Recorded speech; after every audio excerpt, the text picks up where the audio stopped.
네, 오늘 북한 정권 수립 70주년을 기념하는 구구절입니다. 북한에서 대규모 열병식이 열렸는데 예년과는 조금 다른 모양새인 것 같고요. 또 기타 한반도를 둘러싼 상황들을 좀 짚어보도록 하겠습니다. 신범철 아산정책연구원 안보통일센터장이 나오셨습니다. 안녕하십니까? 네, 안녕하십니까? 네, 김용현 동국대 북한학과 교수 나오셨습니다. 네, 안녕하십니까? 자, 일단 두 분과 말씀을 나누기 전에 취재 기자를 전화로 연결해서 열병식 소식을 좀 알아보도록 하겠습니다. 김지선 기자. 네, 통일외교안보부입니다. 네, 전해주시죠. 네, 북한 정권 수립 70주년 기념 열병식이 오늘 오전 평양에서 진행된 것으로 전해졌습니다. 정부 관계자는 열병식이 평양 김일성 광장에서 오전 10시를 조금 넘어 1시간가량 이루어졌다고 밝혔습니다. 이 관계자는 규모는 지난 2월 건군절과 비슷한 수준으로 대륙간 탄도미사일의 공개 여부는 추후 분석이 필요하다고 밝혔습니다. 현재 북한 매체는 열병식과 관련한 보도를 전혀 내보내지 않고 있습니다. 게다가 현재 평양에 들어가 있는 외신들도 아직 관련 소식을 보도하지 않고 있어 열병식의 규모와 등장한 무기에 관해서는 현재 전해진 바가 없습니다. 지금쯤이면 정보당국이 위성사진 등을 통해 열병식의 규모와 등장 무기 등을 분석 중일 것으로 보입니다. 이런 열병식에서 보통 북한의 신형 무기가 공개되고 이런 경우들이 있었는데 오늘은 그런 것은 아직 없는 건가요? 아직 알려지지 않은 건가요? 네, 아직 알려지지 않았다고 봐야 하고요. 북한 매체가 오전에 진행된 열병식을 생방송하지 않았기 때문에 이런 부분들은 위성사진만으로는 좀 파악하기 어렵고 오후에 방송이 진행될 것으로 예상이 되는데 그때 봐야 정확히 알 수가 있습니다. 보통 대규모 열병식을 할 때마다 특별한 사정이 없는 한 주민들에게 생방송을 내보냈던 것과는 오늘은 좀 다른 양상입니다. 정부 관계자는 미국을 의식했을 가능성이 높은 것으로 분석했습니다. 이 때문에 김 위원장이 참석을 했는지 또 현재 평양을 방문 중인 외빈 가운데 누가 주석단에 섰는지는 전해지지 않고 있습니다. 하지만 전례에 비춰보면 김정은 위원장은 당연히 참석을 했을 것으로 보이고요. 또 육성 연설을 했을지도 관심인데 오늘 식순에는 포함이 되어 있었던 것으로 전해졌습니다. 만약에 예정대로 했다면 북한이 올해 경제 발전으로 노선을 전환한 만큼 경제와 관련한 내용이 주를 이룰 것이라는 관측도 나옵니다. 특히 중국과 러시아 등 주변 국가의 관계 회복을 비롯해서 대외적인 여건이 개선됐다는 점을 강조하면서 경제 상황에 대한 희망적인 메시지를 전할 것으로 보입니다. 또 김 위원장이 얼마 전 우리 특사단을 만나 비핵화 의지를 확약한 데 이어 이와 관련한 메시지도 내놓을지 주목되는 대목입니다. 지금까지 통일외교안보부에서 전해드렸습니다. 네, 이제 전문가 두 분과 얘기를 나눠보겠는데요. 김용현 교수께 먼저 질문을 드리죠. 아직 네. 뭐 화면도 아무것도 공개가 안 돼서 네. 기자의 얘기만 들어보면은 어떤 평가를 좀 내리실 수 있을까 모르겠네요. 평가를 잠깐만 내려주시죠. 지금 뭐 정확하게 확인이 안 되기 때문에 네. 평가를 내리는 것이 그렇게 만만치는 않습니다만 우선 두 가지 점을 주목해야 될 것 같습니다. 네. 하나는 북측에서 생중계를 하지 않았다는 것은 결국 이번 열병식을 대대적으로 대외적으로 북측의 어떤 군사력을 과시하는 그런 모습은 최대한 자제했다 이렇게 봐야 될 것 같습니다. 네. 결국 비핵화 평화체제, 특히 비핵화 종전선언 문제가 지금 북미 간의 최대 쟁점이지 않겠습니까? 네. 이 과정에서 최대한 트럼프 대통령을 자극하지 않겠다. 또 지금 대북 특사단이 우리 측 특사단이 평양을 갔다 온 지 불과 며칠 되지 않은 상황이고 또 9월 18일부터 20일까지 남북 정상회담 3차 정상회담이 지금 확정이 돼 있습니다. 이런 상황이기 때문에 북측은 최대한 그런 외부로부터의 그런 압박을 받을 수 있는 네. 그런 대외적인 모습은 최대한 좀 자제하고 있다 이렇게 봐야 될 것 같고요. 네. 또 하나의 측면은 김정은 위원장의 지금 육성이 지금 어떻게 나왔는지 또는 참석 여부가 지금 확인이 되고 있지는 않습니다. 그렇지만 어쨌든 김정은 위원장은 지난번 2월 8일 날 건군 70돌보다는 조금 많은 인원을 동원했지만 그러나 무기 체계나 이런 것은 지난 2월 8일보다는 좀 더 자제하는 듯한 그런 모습이었을 거라고 봅니다. 네. 지난번에 이제 화성 14, 15형 ICBM 미사일이 공개가 됐습니다. 그거보다는 좀 더 낮은 수준에서 북한의 무기 체계가 공개가 됐을 가능성이 높다. 이건 역시 외부를 상당히 의식한 차원이지 않겠느냐. 그렇게 보면 김정은 위원장은 전체적으로 이번 열병식을 지금 정권 수립 기념일 70돌이기 때문에 열병식은 당연히 하지만 내부적인 결속은 꾀하지만 대외적으로는 유연성을 보이는 뭐 그런 선택을 했을 것이다 이렇게 판단할 수 있겠습니다. 네. 우리 신 센터장께도 똑같은 질문을 드릴 텐데 사실 그 사회주의 국가는 꺾이는 해라는 게 굉장히 중요하게 생각하잖아요. 그런데도 불구하고 사실은 그렇게 요란하지 않거든요. 조금 추가해서 뭐 설명하실 게 있으신가요? 뭐 말씀하시는 대로 그 5주년을 정주년이라고 해서 행사를 크게 합니다. 이번도 우리가 기대치가 높아서 그렇지 예년에 비해서는 큰 행사로 한 거고요. 네. 작년 같은 경우에는 열병식 같은 게 없었는데 이번엔 열병식도 또 2월 달에 그러니까 북한군 창건기념일보다도 더 크게 했다는 그런 보도도 나오고 있는 거 보니까 네. 행사 자체는 컸는데 메시지 관리를 한 거죠. 네. 그러니까 그런 행사로 인해서 만약에 ICBM이 이렇게 전시가 된다 하면은 미국과의 대화에 또는 거기에 참석한 뭐 중국 측 대표라든가 러시아 측 대표에 대한 어떻게 보면 결례이기도 하기 때문에 그런 부분은 스스로 조금 자제하고 앞서 김지선 기자가 이렇게 깔끔하게 잘 정리해 주셨는데 그러니까 메시지 부분 결국에는 김정은 위원장이 어떤 이야기를 했는가가 아마 그 내용은 오늘 오후나 내일 오전 중에 뭐 북한에서 방송으로 나올 거라고 예상되는데요. 그 내용을 보면은 이번 열병식에 임하는 북한 측의 입장이나 자세, 나아가서 대외적으로 전달하는 메시지가 잘 나타나 있을 것 같습니다. 따라서 이번 열병식의 핵심은 그 군사 퍼레이드 그 자체보단 김정은 위원장의 육성 메시지가 무엇인가 그것이라고 생각합니다. 메시지 예상을 좀 하신다면 어떨까요? 앞서 김지성 기자가 이야기한 것처럼 경제에 집중하는 메시지를 낼 것 같아요. 네. 그리고 대외 관계를 자신들이 이제 개선시켜 나가겠다는 그런 의지, 그런 부분이 잘 반영되어 있지 않을까 예상해 봅니다. 네.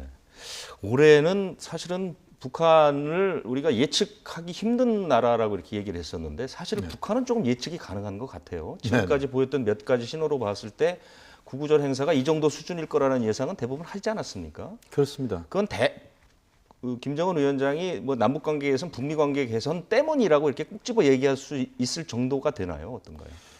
물론 뭐 가장 중요한 것은 김정은 위원장의 정책적인 변화다 이렇게 우선 봐야 될 것 같습니다. 네. 작년까지만 해도 김정은 위원장은 트럼프 대통령과 강대강의 대결 구도를 유지를 시켰습니다. 네. 다시 말씀드리면 미국과의 관계를 푸는 데 있어서 벼랑 끝 전술을 펼치면서 핵무력 완성에 집중했다 이렇게 봐야 되는데 네. 작년까지만 해도 경제국 그다음에 핵 병진 노선이었습니다. 그런데 올해 보면은 북한의 그 정책 입장이 바뀌고 있다. 그것은 경제 건설 총 노선으로 경제 부분에 모든 것을 집중한다. 그리고 그것을 실현시키기 위해서 비핵화 부분에 있어서 미국과의 적극적 대화를 하고 남관계도 대화를 통해서 문제를 풀어가는 네. 그런 방식을 택했다 이렇게 봐야 됩니다. 네. 결국 그것은 핵 있는 빈국이 아니라 핵 없는 개도국으로 가자. 여기에 대한 김정은 위원장의 입장 정리가 지금 나오고 있다고 봐야 되고 네. 그 일환으로 지금 전체적으로 대외 관계를 상당히 유연하게 풀고 가고 있다. 특히 올 들어서 북한의 핵실험이나 또는 ICBM급 미사일 또는 그냥 우리가 보통 스커드 미사일이나 노동 미사일 정도도 북한이 발사를 하지 않고 있습니다. 이것은 이제 작년과 비교해 봤을 때 상당한 변화다 이렇게 봐야 되는데 네. 그 과정에서 북한은 미국과의 대화, 특히 비핵화 문제와 북한의 체제 안전 보장 문제, 평화협정 문제, 또 그걸 좁혀서 말씀드리면 비핵화와 종전선언 문제, 이걸로 지금 이제 북한이 문제를 미국과 풀어가려고 하는 뭐 그런 과정이기 때문에 네. 이 속에서 보면은 북한이 지금 전체적으로 대외 관계는 유연하게 지금 접근하고 있다. 특히 남북 정상회담이 두 차례에 걸쳐 개최가 됐고 3차 정상회담이 18일부터 20일까지 확정돼 있지 않습니까? 북미 정상회담도 6월 10일 날 역사적인 정상회담이 개최가 됐고 추가적인 정상회담의 가능성도 저는 올해 안에 있다고 봅니다. 네. 그렇게 보면 북한이 실질적으로 전체적으로 경제 그리고 대외관계의 개선 여기에 지금 방점을 두고 있고 그것이 단기적인 목표가 아니고 중장기적인 목표까지도 거기에 귀속시키는 그렇게 보면 오늘 구구절 행사 같은 경우도 상당히 유연하게 그리고 외부를 최대한 자극하지 않으면서 내부 결속을 최대한 꾀하는 그런 전술적 행동을 취하고 있다 이렇게 볼 수 있습니다. 그 취재 기자로서 북한의 관계자들 만나보면 자존심에 관한 얘기들이 굉장히 많고 원래 공산주의 국가 자체가 또 자존심을 강하게 이제 표방을 하는 그런 나라들인데 지금 구구절 전에 두 가지 자존심 상하는 일이 있지 않았습니까? 폼페이오가 방북이 무산이 됐고 시진핑 국가주석도 오지 않았고 이 두 가지의 자존심이 깎이는 일에도 불구하고 뭐 북한이 별다른 반응을 내지 않고 또 이 구구절 행사 자체도 이렇게 어찌 보면 좀 조용하게 가는 이유는 역시 그 한반도 관계 개선에 대한 의지 뭐 이쪽으로 풀이를 하는 게 맞겠습니까? 뭐 저는 약간 다르게 생각하는데요. 폼페이오 방북이 무산된 것은 북한이 자기 나름대로의 자존심을 갖다가 앞서 내세웠기 때문에 그건 오히려 자존심 그렇죠. 때문에. 폼페이오가 가서 신고를 하라는 이야기를 하니까 신고를 하지 못한다. 현 단계에서는 네. 그런 입장이었기 때문에 못 간 것이라 뭐 북한이 그것을 자존심이 구기는 일이다. 그렇게 평가하진 않고요. 시진핑 주석이 오지 않은 것은 북한으로서는 약간 서운한 일일 거라고 생각합니다. 네. 자신들의 체제 70주년 그러니까 김정은 위원장이 신년사에서부터 올해 구구절을 성대하게 개최하겠다 이렇게 해놓고 전반적으로 9개월 동안 달려왔는데 시진핑 주석의 방북을 성사시키지 못하는 것은 자존심 상하는 일일 겁니다. 네. 그럼에도 불구하고 그것에 대한 보상으로서 중국도 나름대로 노력을 많이 한 것 같습니다. 서열 3위인 리잔수를 대신 보냈고요. 북경에 있는 북한 대사관이죠. 거기에 왕양이라든가 왕치상과 같이 시진핑 주석과 가까운 측근들 그리고 상무위원들이 방문을 함으로써 그러고 보니까 상무원이 3명이나 출동을 한 거예요. 그렇습니다. 뭐 나름 그렇게 북한의 서운함을 달래주는 노력을 했기 때문에 이러한 서운함으로 인해서 김정은 위원장의 대외 메시지가 갑자기 공격적으로 바뀌질 않을 거라고 생각합니다. 네. 중국 외교부 대변인이 그 리잔수 상무위원장 그 방북 관련해서 얘기한 게 있는데요. 잠깐 들어볼 수 있을까 모르겠네요. 我看不出中方安排哪位领导人去朝鲜访问，跟中美目前正在进行的就经贸问题进行的一些磋商，或者说发生的冲突有任何的关系。 저 내용이군요. 그러니까 미중 무역 분쟁과 관계없다. 네네. 예, 그 화춘님도 속이 좀 많이 쓰렸겠는데요. 저 얘기를 하면서도 사실은 관계가 없다고 볼 수는 없는 거 아닙니까? 약간 보면 멈칫거리는 그 표현들이 좀 나오는 네. 것 같습니다. 말투에서도 그렇고.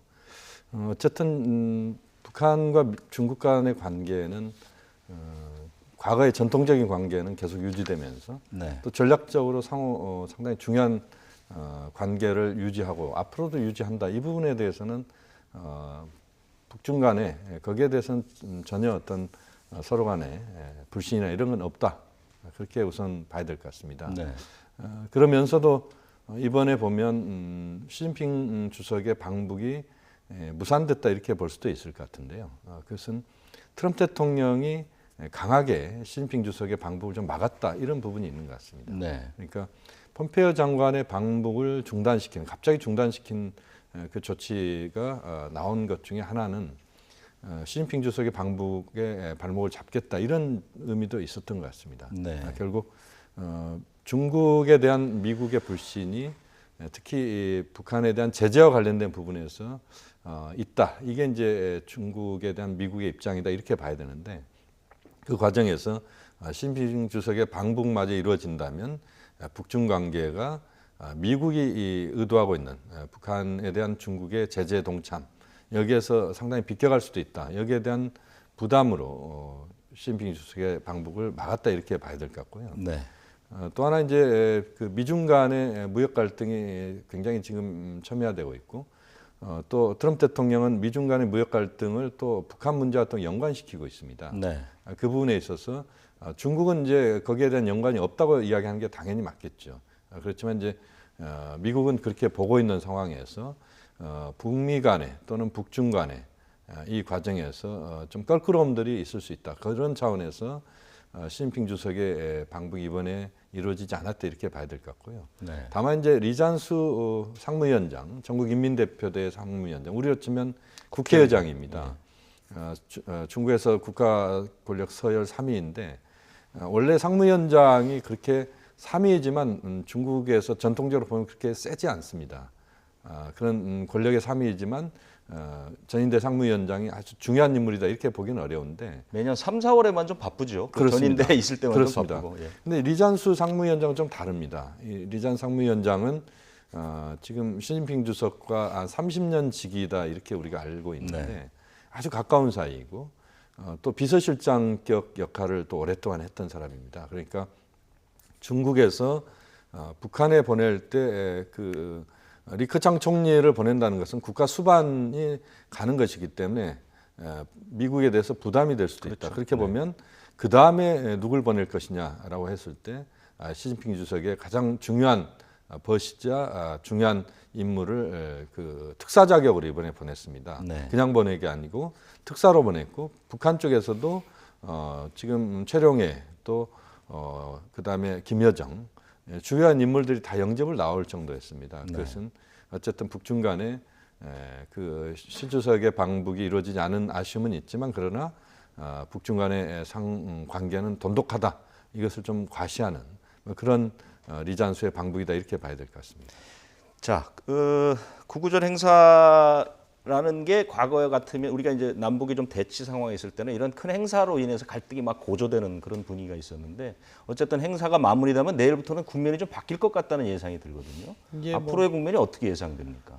당 구구절 행사가 사실은 오늘 하루에 끝나는 건 아니에요. 북한 네. 내부적으로는 그것과 관련된 행사들을 갖지만 그럼에도 불구하고 이제 구구절은 넘어가는 형국이고 다음에 북한도 남북 정상회담이나 미국과의 대화에 이렇게 분위기 전환이 이루어질 것 같습니다. 네네. 일단 정상회담 준비가 차근차근 진행이 돼야 되는 거죠. 실무 접촉도 하고 또 우리 대통령의 구체적인 일정이나 그런 걸 협조를 해나가야 될 거고요. 네. 이제 핵 문제와 관련해서 미국과 어떻게 대화를 재개할 것이냐 북한도 고민하고 있다는데 뭐 아직 내용이 밝혀지지는 않았지만 트럼프 대통령이 트위터로 이야기한 김정은 위원장의 친서 네. 그 내용에 따라서는 북한과 미국 간의 대화가 다시 재개될 수 있는 계기가 될 수 있다고 봅니다. 따라서 그 부분이 만약에 긍정적인 신호로 미국이 받아들여서 다시 한번 접촉을 재개한다면은 뭐 정상회담 전이라도 전격적인 방북이 다시 한번 가능하다고 보는데요. 현실적으로 시간이 제약되기 때문에 정상회담 이후라도 그런 식으로 해서 미국 간의 대화가 다시 한번 다시 재개되고 모멘텀을 받는다면은 우리 정부가 기대하고 있는 남북 관계와 비핵화 대화의 선순환을 또 다시 만들 수 있는 좋은 기회가 되는 거죠. 아무튼 예. 질문으로 돌아가서 다시 말씀드리면 구구절이 종료되면서 북한도 외교라든가 남북 관계 문제에 본격적으로 나설 수 있는 여건은 조성됐다 이렇게 평가합니다. 신 센터장께 제가 자꾸 예상하는 질문을 들어서 좀 죄송한데 김정은 위원장이 대북 특사단에게 했던 얘기를 기초로 해서 친서 내용을 예상해 본다면 어떻게 될까요? 저는 친서가 의미 있기 위해서는 특사단에 했던 얘기보다는 조금 더 높은 수준으로 가야 된다고 네네. 생각해요. 왜냐하면은 특사단의 성과, 저는 김정은 위원장을 만나면 의미가 있다고 보았습니다. 왜냐하면 북측 입장을 잘 확인할 수 있기 때문에. 그렇지만 그 자체만으로도 지금 미국과 북한 간의 교착된 대화가 진전이 있다는 건 담보할 수가 없거든요.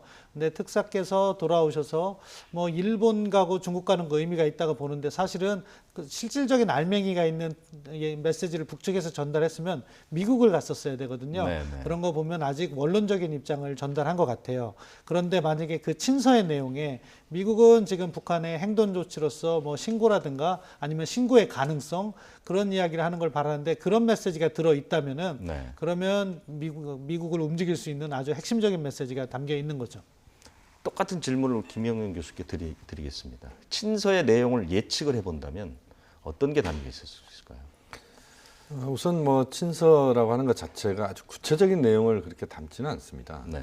보통 전체적으로 추상적인 이야기들을 담고 있기 때문에 전반적으로 비핵화와 종전선언 관련된 부분에 있어서 좀 더 적극적인 의지 표명 이런 것들이 담기고 또 그 과정에서 아마 지금 뭐 북측 입장에서는 폼페이오 장관의 방북을 다시 추진할 가능성도 저는 있다고 보는데요. 네. 그런 부분들을 고려해서 외교적으로 특히 북미 간에 지금 현재 상황들을 개선하기 위한 적극적 의지를 김정은 위원장이 표명하는 그런 정도가 담겨 있을 가능성이 높다고 봅니다. 그것을 기반해서 이제 물밑에서 다양한 차원에서 저는 북미 간에 많은 대화가 있을 거라고 보고 있습니다. 네. 과거에도 있었고 지금도 다양한 수준에서 있을 거라고 보는데요. 친서에 기반해서 물밑 대화, 그것을 통해서 지금의 상황들을 좀 바꿔가는 그런 흐름이 만들 가능성이 높다. 또 트럼프 대통령이 지금 국내적으로 지금 상당히 지금 어려워진 상황입니다. 물론 국내적으로 쉽지 않은 상황입니다만 최근 들어서 좀 더 어려워진 그런 내부 정치 문제에 있어서 어려운 상황이기 때문에 이것을 돌파하는 수단으로 지금 북한과의 대화 또는 비핵화 문제를 상당히 트럼프 대통령이 적극적으로 풀어갈 수 있는 환경이 또 만들어지고 있는 부분도 있는 것 같습니다. 네. 그런 것들을 좀 더 고려해서 보면 친서가 시발점이 돼서 북미 간에 좀 더 많은 그런 그동안 좀 쌓였던 것들을 좀 뚫는 그런 방향을 좀 잡을 가능성이 좀 더 높아지지 않느냐 하는 판단입니다. 그 특사단 방북을 마친 뒤에 그 트럼프 대통령이 최근에 뭐 고맙다, 김정은 위원장에게 고맙다 또는 기분이 좋다, 잘해 나가자 뭐 이런 밝은 표현들을 꽤 쓰고 있거든요. 그렇습니다. 그것은 뭐 친서 내용에 대한 약간의 무슨 그 힌트를 얻었다 뭐 이렇게도 볼 수 있는 건 아닌가요?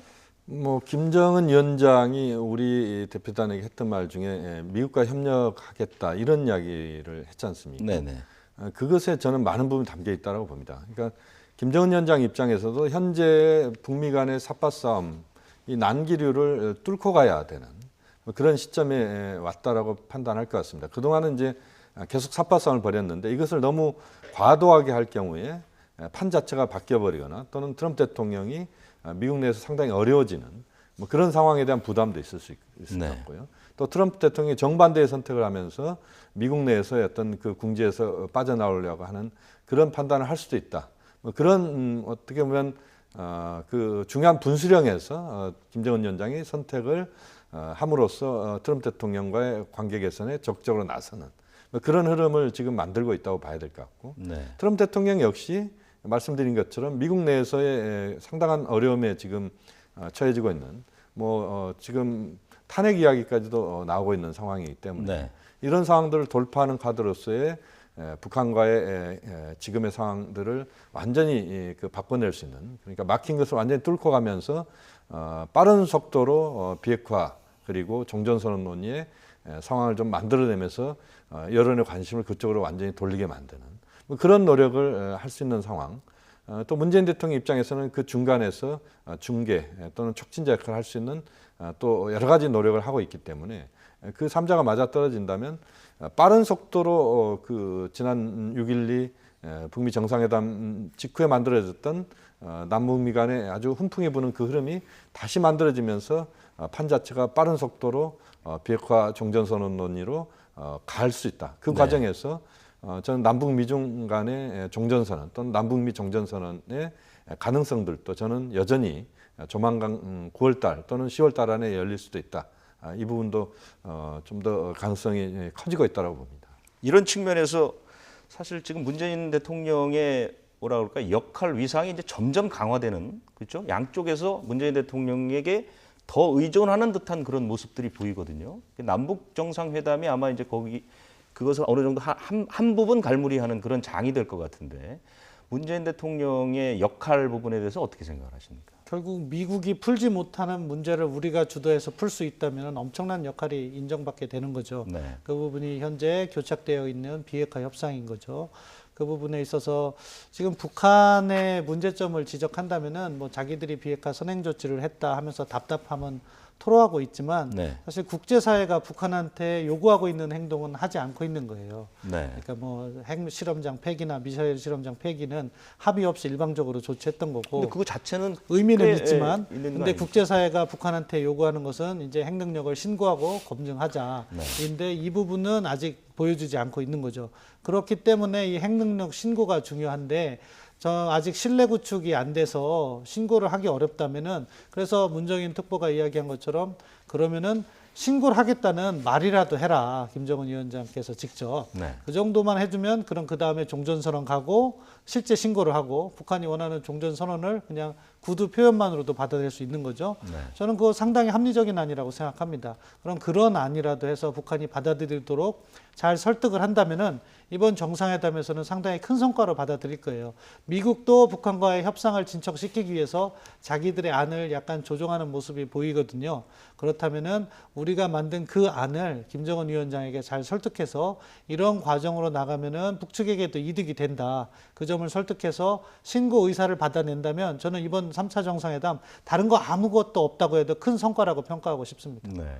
외교나 협상이라는 게 어차피 말이나 행동의 조각들을 모아서 이제 하나를 그렇습니다. 완성시키는 과정이기 때문에 그 특사단의 표정이 뭐 밝았다든가 김정은 위원장이 뭐 밝힐 수는 없지만 뭐 이런 얘기들을 종합해 보면 남북 정상회담에서 그 비핵화 일정 정도 수준의 합의가 나오지 않을까요? 어떻게 보세요? 그 정도 나오면 엄청난 진전이라고 보고요. 네.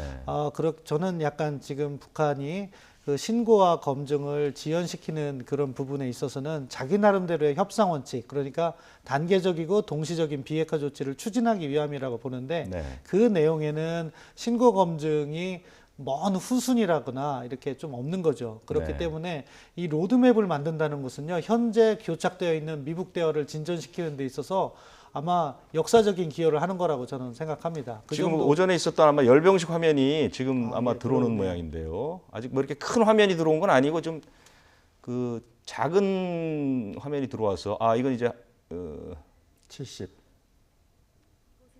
비행 화면인데 70이라는 70이라고 숫자를 써진 거죠. 만드는군요. 네. 그러니까 정권 수립 기념 70돌이니까 네. 70이라고 써진 것 같습니다. 아직 전체 그림이 안 나와서 규모를 확인할 수는 없는데 우리가 통상 봐왔던 그 정도의 규모는 되는 것 같습니다. 그렇죠? 지금 보면 뭐 지난번에 2월달에 12,000명 정도가 동원이 됐으니까 네, 네. 그보다는 숫자가 조금 많다 이렇게 지금 위성을 통해서는 알려지고 있고 그렇게 네. 보면 내부적으로는 결속을 꾀할 수 있는 그런 열병식의 구성 요소들은 다 갖췄다 이렇게 봐야 될 것 같은데 네.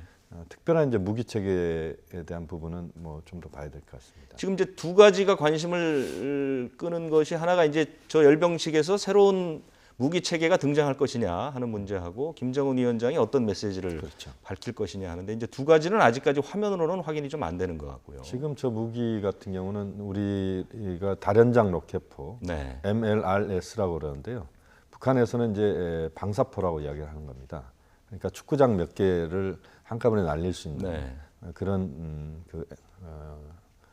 포 이렇게 보면 될 것 같습니다. 지금 화면이 계속 그 외신을 통해서 계속해서 들어오고 있는 상황이라서 저희가 이게 한 몫으로 정리하기는 좀 쉽지 않습니다. 그래서 열병식 얘기는 잠깐 정리를 하고 지금 시간이 대충 거의 끝나는 것 같아서 마지막으로 제가 사실 궁금했던 거는 이제 열병식이 구구절이 끝났기 때문에 앞으로 그러면 올해 말까지 우리가 예측할 수 있는 또는 예상되는 뭐 좋은 방면의 일정 또 좋지 않은 방면의 일정 이걸 좀 정리할 수 있을까요? 우선 이제 그 오늘 구구절 행사 이후의 상황들을 보면 남북 정상회담이 중요한 분수령 중에 하나가 될 거라고 봅니다. 네네. 그러니까 남북 정상회담에서는 북미 간의 비핵화 종전선언 관련된 부분이 논의는 많이 될 겁니다만 그것이 외부로 표현되는 것은 그렇게 많이 안 될 겁니다. 왜냐하면 이건 북미 간의 문제이기 때문에 그쪽으로 공을 넘겨줘야 공을 되기 넘길 때문에. 겁니다. 그렇게 보면 남북 정상회담에서 얼마만큼 트럼프, 김정은 두 지도자의 대화를 문재인 대통령이 중계할 수 있느냐 하는 부분. 네. 그다음 또 하나는 폼페이오 장관이 재방북을 할 수 있느냐 하는 부분인 것 같습니다. 재방북을 하게 된다면 상당한 그 진전을 가져올 수 있는 출발점으로서 의미가 크다 이렇게 봐야 될 것 같고요. 네. 그 다음에 이제 중요한 일정은 이제 9월 하순에 유엔에서 일정입니다. 네네. 문재인 대통령 유엔총회 참석을 거의 확실시 하고 있고 확정을 했다고 봐야 될 것 같고요. 김정은 위원장의 지금 뉴욕 방문이 아직은 좀 어려운 것 아니냐 이런 이야기가 나오고 있습니다만 네. 그러나 실제 그 가능성은 아직 열려 있다 이렇게 봐야 될 것 같습니다. 네. 지금 계속 조금 전에 이제 김정은 위원장과 리잔수 그 전인대 상무위원장 고협의 김영남 모습까지 이제 나오네요. 두 사람이 이제 손을 잡고 그 환호에 답하는 모습도 나오고요. 거의 국가 정상급으로 그러네요. 대우하고 있는 예. 것 같습니다. 그러니까 저 자리에 있을 사람만 바뀐 거네요. 그렇죠? 지난번에도 이제 중국 측 특사가 갔을 때 저런 모습들이 이제 연출이 됐었죠. 네. 이제 끝났군요. 우리 신 센터장께 마지막으로 똑같은 질문을 드릴게요. 뭐 아무래도 조금 긍정적인 방향으로 전망해 주시는 게 좋을 것 같습니다. 예, 최상의 시나리오는 이번 남북 3차 정상회담을 통해서 북한의 신고라든가 이번에 긍정적인 메시지를 받아오는 거죠. 그게 연결고리가 되는 겁니다. 네. 그럼 폼페이오 국무장관이 방북을 할 테고 미국 간에 인정 정도의 합의가 있다면은 10월 달에는 어떻게 종전선언이 만들어지고요. 그러면은 남북 대화와 비핵화의 선순환 구조는 정착이 된다. 금년 내로. 네. 그러한 시나리오를 기대해 봅니다. 알겠습니다. 자, 앞으로 남은 9월 가장 중요할 것 같고 앞으로 이제 남은 하반기가 한반도를 둘러싸고 가장 중요한 많은 일들이 벌어질 것으로 이렇게 예상이 됩니다. 김용현 동국대 북한학과 교수 그리고 신범철 아산정책연구원 안보통일센터장 두 분과 말씀을 나눴습니다. 고맙습니다.